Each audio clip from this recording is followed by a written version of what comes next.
Welcome back. Mike Max for John Hines. Timberwolves tonight against Denver, right here on CCO. When the hurricane came through, one of my first calls was to Mark Porter, who grew up here and carved out quite a career here himself in administration and schools, and then moved down to the Keys and became a superintendent of schools for the Keys. And so when the hurricane moved through, I called him, and we talked a couple of different times, did a Skype, did a television piece on it, and I promised him we'd get back to him after it all had kind of settled. And I thought if I called him today, he'd kind of it'd be we get the last laugh now because you're up there and it's 6 below, and we're sitting here in the Keys putting our suntan lotion on. But Mark, we find you today actually in the Carolinas, correct? I didn't know where people from the Keys went on vacation. I guess you got to go somewhere, huh? Well, I'm not sure why. Actually, when I pulled up the weather today and saw that it was 80 degrees in Key West, and I think I'm here in Asheville, North Carolina, and it's somewhere in the low 40s. So, for me, this is awfully cold. But I looked also at what you guys were experiencing, and I'm glad I'm where I am and anxious to get back to Key West. I got a couple of buddies that are in the Keys right now, and they just sent me a picture, and I don't why they did that to me. I don't know. They said it's going to be in the 80s, and I said, yeah, but the Carolinas. I was there a couple weeks ago when the Vikings played there in Charlotte, and it was like 30 degrees, and I go, this isn't what I signed up for. No, it's a little bit cool here, unseasonably so, but like I said, I'm anxious to head back to the Keys here in a couple of days. And I used to send photos like your friends did, but I found out that I lost a lot of friends who did that. Yeah, they're about to lose another one here in a minute. They send me one more. Tell me about this. So, Mark, the last time we talked, you had gotten through it, but that was just you hadn't yet really been able to take a look at and calculate what the real damage was in your school district and beyond. Take me back to that week. And what transpired? You moved north and inland into Florida to kind of wait it out and then went back. What did you find? Well, I tell you, Mike, the first Sunday when I came back, they opened up the Keys. They allowed us to drive down to Key West, and it was actually a pretty disturbing drive down the Keys. The damage was so extensive, and probably one of the most noticeable things was everything was brown. The storm had literally torn the leaves off of every mangrove and trees, so it was very brown. And then the debris along the side of the road was something that, to be honest, is still there to some extent today, as they continue to struggle with the haul out of all the debris. I mean, you drive down the highway and you would see boats on the wrong side of the road. That had actually blown across the road and were hung up in the mangroves on the other side. So it was really a devastating kind of a scene, and a very eerie kind of a scene. Oh, I bet that first time back especially, huh?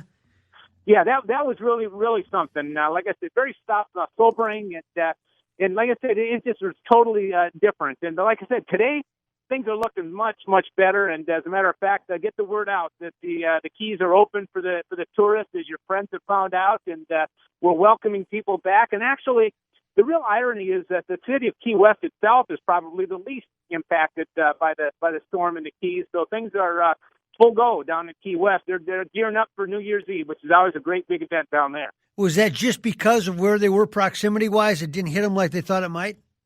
Yeah, exactly. It all has to do with what side of the storm you're on, to be very honest. You don't want to be in the eye, and that, of course, is crossed over in the lower Keys. And everything to the right side of that is a little more significantly damaged. Key West was on the left side. And if you come to learn a little bit about hurricanes in a hurry when you live in the Keys, and that's where you want to be. If you're going to get hit, you want to be somewhere on the left side. They call the right side the dirty side. And Key West was on the left side, and the impact was relatively minor. So you come back now, and you're in charge of making sure that the school operates as best you can efficiently after. Were there setbacks in the structural damage of the actual school facilities that you had to deal with first?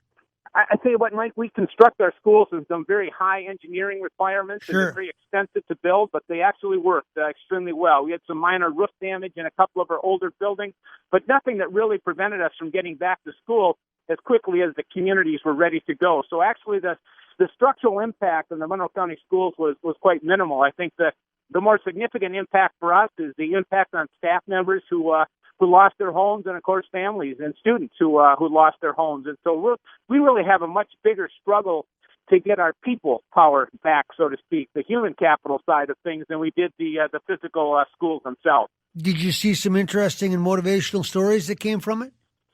Well, I tell you, there's some incredible stories, and I tell you, one of the things I learned very quickly when I came back was every time I greeted, one of our staff members or a member of our community, you'd ask how they were doing and how their home was. And what I learned is you better be ready to listen, because everybody had a story to tell about the storm, either about how they stayed and perhaps regretted the fact that they did, or how they evacuated and what they experienced and what they found when they came back. Everybody had something they wanted to tell you about their experience. Was your house okay? Our house was only minimally impacted. I had a little bit of water intrusion, did a little minor floor repair, and then a section of fencing, about 40 feet of fencing that I had to bring out some of my old handyman skills and reconstruct that fence. But, I didn't know you had any. I've only seen you in a suit. Yeah, well, my wife is really wondering if I have any too, but we got it rebuilt. So very minor. So I was able to really focus on what I needed to do, to get the schools up and running and to do whatever we could to assist our employees and our families. So as you headed towards the holidays with that in the rearview mirror, was there a feeling more of gratitude this year, or was it, I can't believe the devastation, or was it poor us? Was it what? No, I tell you what, it really is a sense of gratitude. As a matter of fact, it's been absolutely amazing, the resources that have flowed into Monroe County and specifically into the Monroe County schools in response to this. I have several school districts and schools in Minnesota who sent whatever they could financially to support our schools. We had one anonymous out-of-state donor who so far has contributed $500,000 to help our employees and students and families with housing. Really? Yeah, it's just anonymous. They just wanted to do something to help people get through it, and it's just been truly amazing the outpouring of resources, especially because it was now Christmas time. Obviously, you could not believe all of the Christmas gifts that came flowing in for our kids who were most impacted. And oh wow! So really, generosity certainly is something that we were very grateful for, and really we're experiencing in a major way in the Florida Keys. So the people didn't forget even a few months later? No, absolutely not. It's been incredible. We've had a little national coverage on Good Morning America, and that has really resulted in literally across the country, resources flowing into the Keys to help some of our families and our teachers. We had one teacher in particular, I think it was a law enforcement officer in Nebraska, that was so touched by her story that he generated a fundraising campaign on her behalf. And those kind of stories just are repeated over and over again. In general, those people that lost their homes or had damage to the extent that they weren't livable, where did they go in the short term? How did you operate that way? Well, many of them had what I would call creative housing solutions, but I think even more common was some of the FEMA resources. A lot of our hotels did step up and allow people to be lodged there at probably the lower than market rates that they normally would be collecting. But some of those people have been living in hotels since the storm hit. Oh. So those things are coming to an end, and that's why we're trying to help them do other things in order to get their homes back in order. There are a small number of trailers that have found their ways into the Keys, but generally speaking, it's been more of a reconstruction effort and some creativity in terms of housing. And the boats and marinas and businesses like that were on the front edge of that. Are there still signs of that when you drive around? Have they been restored? No, there's still some very obvious signs. Like I said, the number one is the debris haul out, which still there are just piles along the highway in certain areas. They're working very, very hard at that, but it's just incredible the amount of debris. And some of the major marinas are still not open yet, and some of the major lodging facilities, particularly in the upper Keys that were located along the ocean, are not yet opened as well. But a lot of places are up and running and doing their best, and it's a little bit of a catch-22. Some of the businesses have not been able to open because the impact of the storm, and so their workers are really looking for what to do. And on the other hand, we have some businesses whose workforce is no longer present, and so they can't open because they don't have enough workers. So it's going to be some impacts, and that's probably the biggest thing at this point, Mike, is that it's not over. There's still kind of the economic storm, so to speak, may still be on the horizon as some of these businesses struggle to get back on their feet, and some of the families struggle as well. So I got to be honest, I'm actually a little bit concerned that we might lose some of our student enrollment here after the 2-week break, and hopefully don't lose any employees, but we might as well, because it's still a tough go down in the Keys. But like I said, we are open for tourists and anxious to have them come back because things do look pretty nice. And like I said, the weather is what you're looking for. You're right, but I mean, if you're on an island and that business doesn't exist anymore, you got to leave the island. That's right. Like I said, there's no commuters down there. You live there to work there, and if you can't work there, you can't live there. So it's going to be a difficult time, and this is really our high season down there. This is normally where our businesses are thriving. So things need to kind of pick up in a hurry if some of these places are going to make it. What was your biggest takeaway coming out of that, especially someone that had never experienced it before from the north? What did you learn?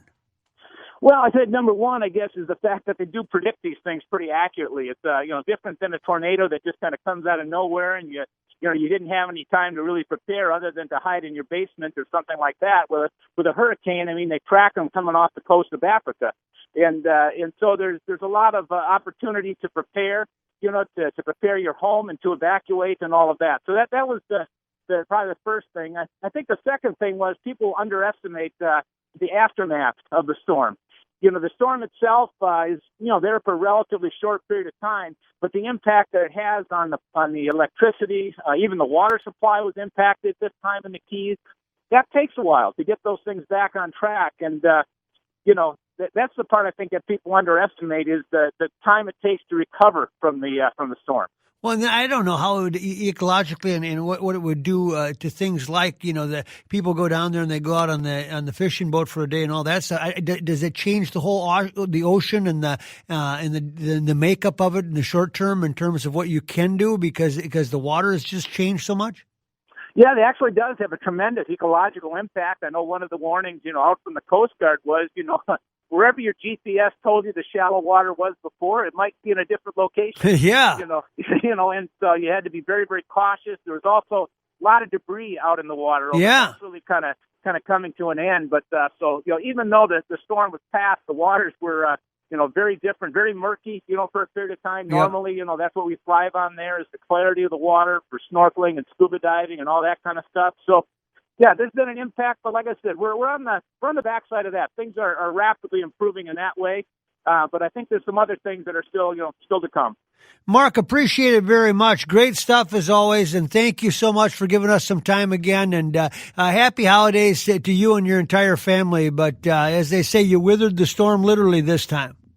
Yep, we're doing great, Mike. We're very grateful for everything that's happened, and we're ready to host you down there in Key West and let you get away from that frigid temperatures up in the north. We'll look forward to seeing you soon. I get one more of these pictures, and I'm going to be on the next flight out, believe me. Thanks, Mark. Thanks, Mike. Talk to you soon. You bet. Mark Porter grew up here in Northfield, Minnesota.